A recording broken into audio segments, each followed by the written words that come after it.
Boys and girls, happy Wednesday. I hope everybody's doing okay. Today we are going to take a break with our cause and effect, and we're going to talk about some test taking strategies.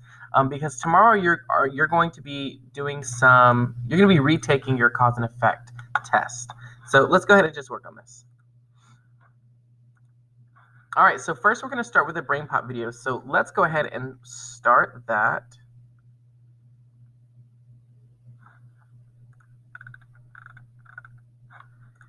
I'll cut my screen off my camera off just so we can see the full video. And let's start it.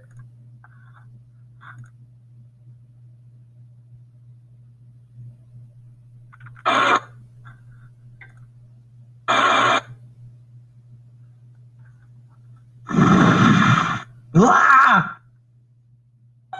No, more like a nightmare, actually. I guess I'm a little stressed about the test today. Dear Tim and Moby, I've got a real tough test next week. I've studied, but is there anything else I can do? From Polly. Well, studying hard is definitely the best way to prepare for a test. No, I thought I should get the obvious stuff out of the way first. You also want to get plenty of sleep the night before your test and eat a good breakfast. When you get the test, read the directions carefully. It's time well spent. This test will not be graded if you use a pencil. Good thing I also brought a pen. Look over the whole test before diving into the first question. You can start by going through the test and answering all of the easy questions first. It builds your confidence and can even help jog your memory for the tougher parts of the test. Just be sure to mark any questions that you skip. Different strategies work with different kinds of tests. If you're taking a multiple choice test, read the question, but don't read any of the answers given. Try to answer the question yourself without looking. Let's see, what is the capital of Italy? It's like Romo or something. Starts with an R. Rome. If your answer appears as one of the choices, you can be pretty sure it's right. If your answer is not one of the choices, then you can use the process of elimination. See, even though you may not know the right answer, lots of times you know which answers are definitely wrong. And even if you can't identify all the wrong answers, just crossing off one or two really increases your odds of guessing correctly. Another strategy in multiple choice tests is finding similar answers. Well, jogging is basically the same as exercise. The answer can't be both, so you can probably eliminate both of those. Look for key words in questions like not and except so you know what's being asked. Some tests have essay sections. Writing an essay is your chance to show what you know in your own words. Before you start writing, underline the key verbs in the essay question. It'll help you keep focused on the information your teacher is looking for. A compare and contrast essay is different from one where you're asked to summarize. Try to write as neatly as you can so your teacher can follow your thoughts easily. And if you find yourself taking too long on a particular question, make a note to yourself and move on. You can always come back later if you leave yourself enough time. Don't be afraid to use scratch paper as you go. And take a few minutes at the end of your test to review your answers. Whoops, I forgot to answer that one. Using these test-taking skills won't guarantee you an A, but they will help you get the grade you deserve. Well, then maybe you'll get an A. Or an A+, if that's what you deserve. I think you were supposed to turn that in.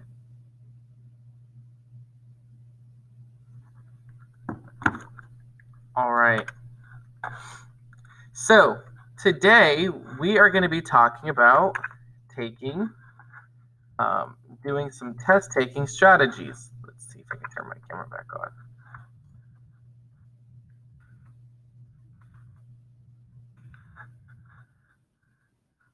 on. All right. All right, I can't figure out how to turn my camera back on, but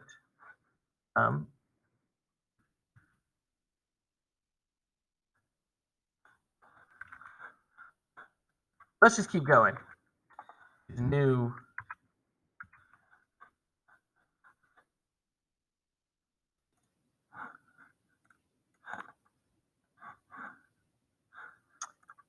There it is. All right. So let's continue with what I was saying.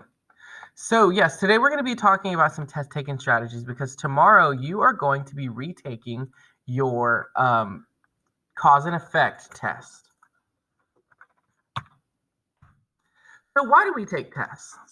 Well, there are two main reasons. We take tests to first find out what we already know, and second, to find out what you still need to learn. So sometimes you will take a pre-test and a post-test. A teacher might give you a pre-test if they're just trying to see what you already know.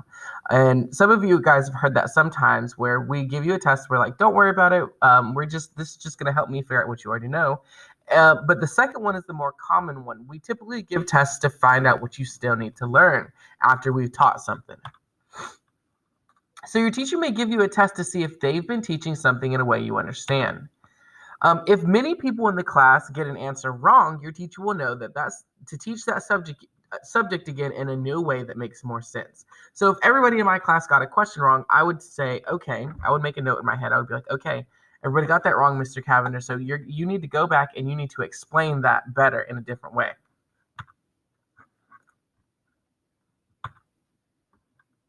So if you don't know it's okay if you don't know all the answers of a test. In fact, sometimes your teacher, we might purposely put things on a test that you've never been taught to see if I need to teach it or not.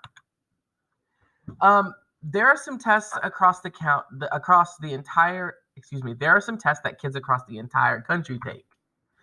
Some people in areas might learn different things at different times.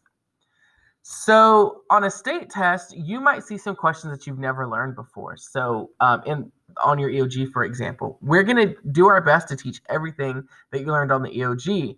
But like on our NC check-ins, somewhere in Washington might have learned that topic earlier, so they have more experience with it.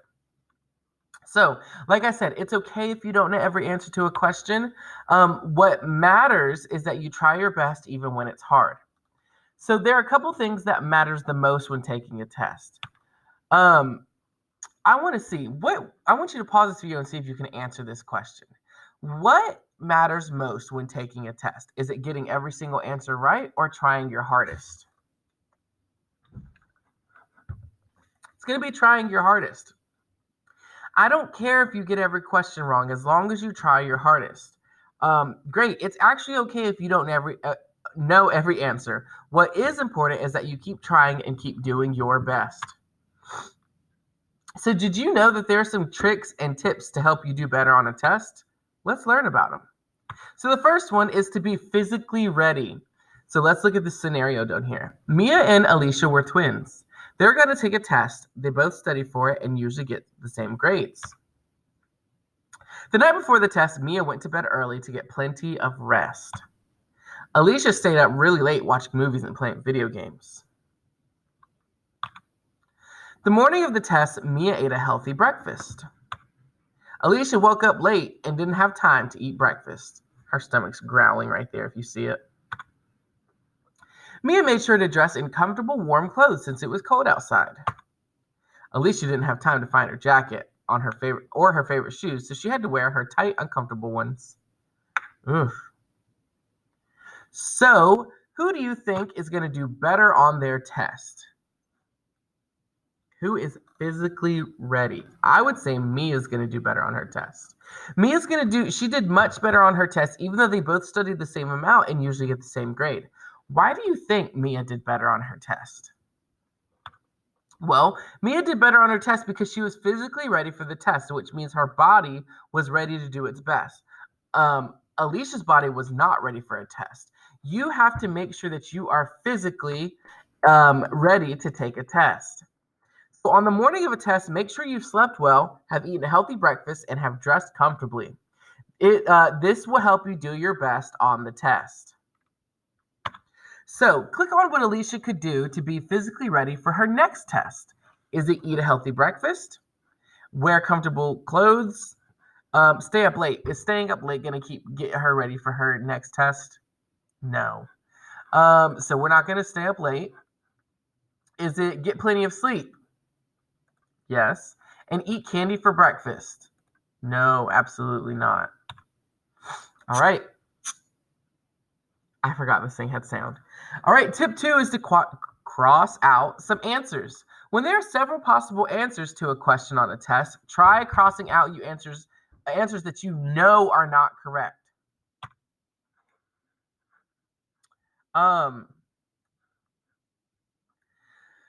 Once you get rid of those, you sure, excuse me, I keep messing up my words. Once you get rid of the ones that you sure aren't right, it's going to be easier to answer your question. Some questions will have silly answers you can cross off right away.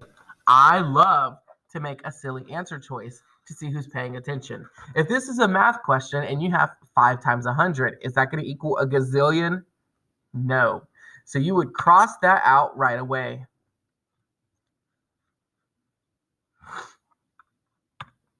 So this next one, it says click on the silly answer you could cross off right away. It says, what is a synonym for sad?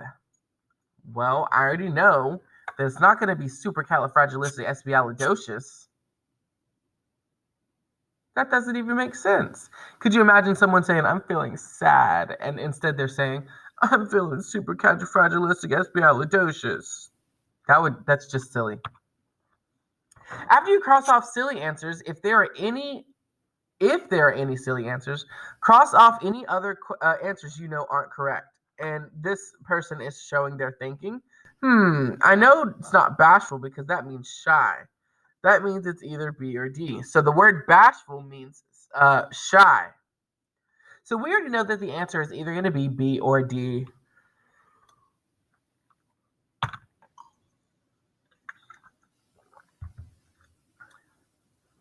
It says click on the girl to see how she decides to answer which answer to choose for this question. Who was Little Red Riding Hood going to visit? Well, I know that she's not going to pick the Little Mermaid because that's just crazy. And I know she didn't go and visit the wolf. So is she going to go and visit her aunt or her grandmother? Let's see how she's going to select it. It says first, I'll cross off the Little Mermaid. That's just silly. She wasn't even in the story. Next, I'll cross off the wolf. I know it wasn't the wolf because why would she want to go visit him? So that means that it's either her aunt or her grandmother. I think it's her grandmother, but I'll check back in the text to make sure. I love that she's going back in the text to make sure that she's got her answer right. All right, tip number 3, the skip and return. So, Ashton and Marcus took a math test. The first question was so hard. Neither of them had ever seen a question like it before. Ashton decided to skip the question and come back later. He made a little mark to remember he needed to come back to it. Marcus wanted to answer his questions in order, and he wanted to get them all correct. So he stayed on the first question. He took the entire time trying to answer it, and ended up not being able to answer any other questions. Ashton answered all the other questions on the test. They were much easier. Then he remembered to come back and try the first one again. He made his best guess. All right. So the reason that it's important to not spend too much time on the same question is because look at Marcus and Ashton's test books. Their bubble sheets. Ashton skipped the first one and came back to it. He got a chance to answer all of them, and he only missed one. But Marcus spent all of his time on the hard one until he was able to answer it, and he was not able to answer any more questions. So he got 7 wrong. So Ashton ended up getting the first one wrong, and Marcus got it right. But who do you think made the best decision about how to take the test, Ashton or Marcus? I'm going to think that it's Ashton. He chose to skip ahead to the easier problems and remember to come back to the hard one later. So Ashton made the better choice. Since he didn't spend all of his time on the hard problem, he was able to answer more questions. Even though Marcus got the first one right, Ashton got more right overall. Tip number 3 is to skip hard problems and to do the easy ones first. After you do the easy ones, you can come back and do the hard ones. So if you see a problem that's really hard or that you know it's going to take a long time, try circling the question so you know to come back to it later. Then go ahead and do the easier ones. So they've done the easier ones. They've done 2, 3, and 4. But once you finish the easy ones, make sure you go back and find the questions you've circled so you can answer them. You don't want to get it wrong by not answering. Which brings me to tip number 4. You want to leave no blanks. It's okay to skip a question and come back to do it later, but it's very important to make sure that you do come back and don't leave any blank answers on the test. It's always better to make a guess than leave a blank answer. Why, Mr. Cavender? Why is it better to do to make a guess than to leave a blank answer? Well, let's do an experiment to find out. Let's say you're on a game show and one of the colors is the winning color, but you have no idea which one it is. If you choose the right color, you'll win $1 million. If you don't choose the right color, nothing bad's going to happen. Should you just not choose a color because you're not sure which one is the winning color? No, of course you should try. You probably won't win, but you might win if you at least make a guess. So let's click on which color you think is the winning color. I'm going to click on blue. Blue's my favorite. Blue's not a winner, but at least I tried. Let's click on green. Green's not a winner, but at least I tried. I won $1 million. All right. It's the same idea on a test. If you've tried your best and you still don't know an answer after you've tried everything that you know, make a guess. Make an educated guess. Don't just say, oh, I'm going to pick C because that's just the one that I'm going to pick. Make an educated guess. Never leave it blank. If you leave it blank, you're definitely going to get it wrong. But if you at least make a guess, you might just get it right. All right. With that being said, your assignment for today is 4 questions in Canvas. You are going to go in and you are going to be answering 4 questions. So your steps are you're going to review the anchor chart before completing the assignment. You're going to only have 4 questions. So you're going to go through. It says, let's review the tips we've learned. Then we will answer some quiz questions to see how well you know them. So tip 1, be physically ready. On the day of the test, make sure you are well rested, have eaten a healthy breakfast, and are wearing comfortable clothes so your body will be ready for the test. Step 2, cross out answers. Cross out any answers that you know aren't correct. This will make it easier to choose the best answer. Tip 3, skip and return. If you see a problem that you know will take a long time, try skipping it and doing the easier problems first. Return to the harder ones after. 4, make sure you don't leave any answers blank. After you've tried your hardest, if you are still unsure about an answer, make a guess. It's always better than leaving it blank. So you have 4 questions.